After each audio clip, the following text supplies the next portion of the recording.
What was your haha rhyme in danger moment? When I was about 14 I chucked a teen angst tantrum and went for an angry walk in the bushland behind my house. Didn't take my phone, didn't tell anyone where I was going, just stormed out. It started raining pretty heavily after about 45 minutes, so I turned back to head home, but a bridge I had crossed had been washed away and the creek was rising very rapidly. I, stupidly, skidded down the embankment to see if I could cross, but didn't realize the rain had made it too slippery for me to be able to climb back up. I vividly remember standing on the little patch of rock thinking haha, I might die. I didn't. I climbed onto a rock ledge, waited out the storm, and managed to make my way back up the embankment and return by a different route. By that point, had been gone for about 4 hours, and had escaped death, only to be almost killed by my parents. I was on a bouncy castle at a college ball and my friend turned the pump off as a prank. My head was sealed in the deflating plastic, and I was suffocating, kicking my legs wildly trying to free myself. I had almost passed out when someone noticed and pulled me out. It would have been quite an ignominious end.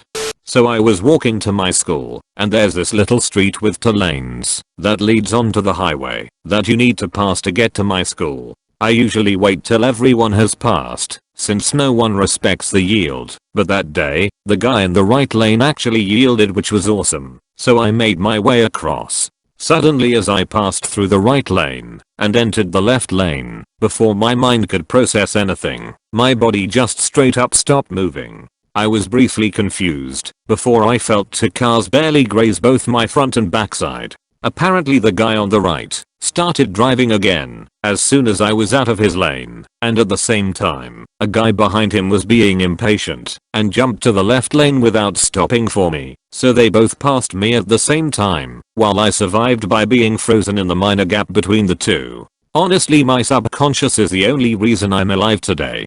My 3rd year fighting forest fire, I was upgraded to pump truck operator for a mop-up crew. After a section of the fire was deemed extinguished, they send in mop-up to make sure it's actually really out. I drove a giant pickup truck with a huge tank of soapy water and filled up portable water bags for the mop-up fighters. On my way back to base I had a bit of water left when I saw plumes of white smoke. You're urged to extinguish all smoke because no one wants a dead fire to come back to life. There's a fallen tree next to a bunch of bushes and another half fallen tree, and the half fallen tree is spewing hot coals every couple seconds with a loud pop. Each pop of hot coals makes the other wood products take off. The fire was at risk of starting over again. Right here lol. I had nothing but a piss and bladder bag. I bounded down to the pump truck, grabbed a hose, ran it up, bounded down, turned the hose on, ran up, and began attacking the situation. As I'm chasing down the heat and fuel source, I realize I'm surrounded by flammable objects.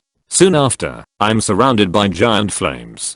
Alone. I was literally screaming and laughing as I hacked and sprayed away at the rising flames. I got it tamed down after soaking and chopping killed the main source. I also sprayed the fuck out of branches, so soapy water was dripping everywhere. I had just finished rolling the hose back up and was catching my breath when these Marines came running up the hill. They were sent to investigate the smoky mess I'd been dealing with. Being high-fived by a Marine is a good feeling. When my intoxicated friend knocked over another guy's pint by accident, and then his drunken brain decided he could take on the guy. The guy was built like a brick shit house, and his friends were all huge. They were the type of guys that don't take too kindly to being challenged to a fight. We were 2 skinny 19-year-olds. Anyway, I bought brick shit house guy a replacement drink, and somehow talked him and his mates down from flattening the pair of us. Then drug my idiot friend out of the pub and got him home. Some people should moderate their drinking. By the way, the rule is, you spill another man's pint you immediately apologize, and by the next round. Actually saw the guy again a few days later, small town, and he was cool about it. Going home from a party in a shared Uber with some friends. I mistook the street for another one, and ended up further away from my apartment than I thought. I put the GPS on and of course it makes you take some back alley. At one I see some movement near a car and there is a guy looking at me. I pass him, try to call my friend, because he was looking weird. BTW, I did the wrong number and someone got a voicemail from me sounding totally terrified and spitting nonsense. I walk faster and look back. He is dunking behind another car and clearly switched from his original place. And he has a small knife in his hand. I bolted from here, ran as fast as possible with adrenaline, and stopped after finding a busy street. But when I saw the knife, that's when it went oh shit.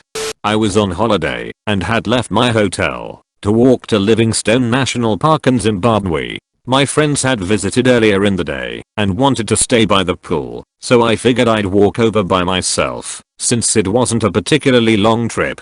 The easiest route from my hotel was following a small path between some bushes and trees. I'd been down the path before, but this time there were families of baboons walking down this path and no other person. I cracked on anyway, figuring that as long as I wasn't waving food around or getting too close I'd be fine. Apparently I must have done the latter and unintentionally stepped too close to one of their young, because one of the full-grown adult baboons jumped out in front of me and started howling at me, baring its teeth. Because of the noise it was making, it attracted the attention of all the other baboons, and 2 other full-grown adults soon joined the first in howling and showing serious aggression all of a couple of yards in front of me and to my side. I had no idea if there were more behind me, but my instinct in the situation was to hold up my hands to show empty palms, stand tall, broad, and start stepping backwards and away slowly. Thankfully it worked, and they eventually turned away and carried on, but for a short while my mind was having flashes of being torn apart by 3 baboons.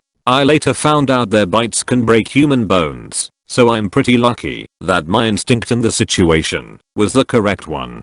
The moment I arrived for work at a bank, stepped inside and had a stranger say back quote "Happy April Fools" and put a revolver against my temple. 2 robbers, both with revolvers and rifles, had made their way inside before opening and had bailed up the manager as he arrived and then the staff as they arrived. They were talking to a third accomplice on walkie-talkies. I was told to lie with my face down on the ground, arms on my back and legs together. One robber was going down the line hog-tying staff with cable ties, while the other had the manager and supervisors unlocking safes. All along there were threats not to look or move, or you would be shot.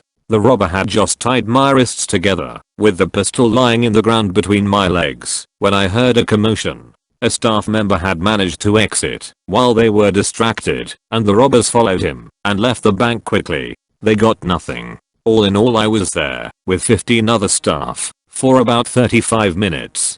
Summer before my senior year in high school, my friends and I would float down the river on inner tubes. The first float that summer, we ran over a downed tree across the channel, with about 6 inches of water running over the trunk. 3 people in front of me skidded over the top.